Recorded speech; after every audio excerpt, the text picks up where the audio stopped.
Mother's day. আমাদের ছোটোবেলায় mother's day বলে যে কোনো বিশেষ দিন আছে সেটা আমি জানতাম না।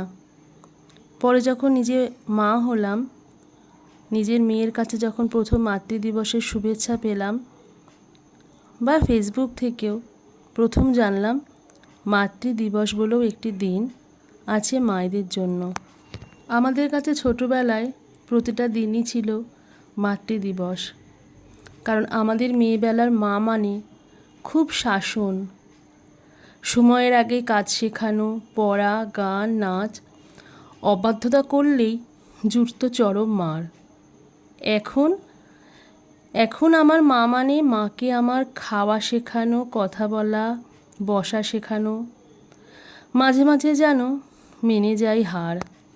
তখন মা মানে যেন কথায় কথায় শুদ্ধ হিসাব, 3 মেয়েকে বিয়ে দিতে হবে তো উপযুক্ত শিক্ষা দিয়ে।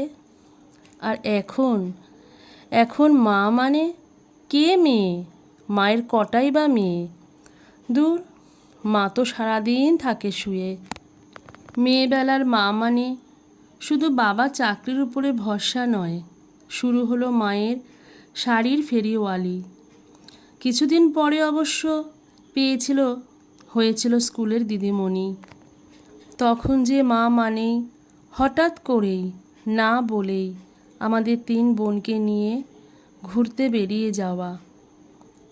আর এখন মা মানে 4 দেয়ালের মধ্যে বন্দি, শুধু সাথী ওই বাইরের একটু হাওয়া।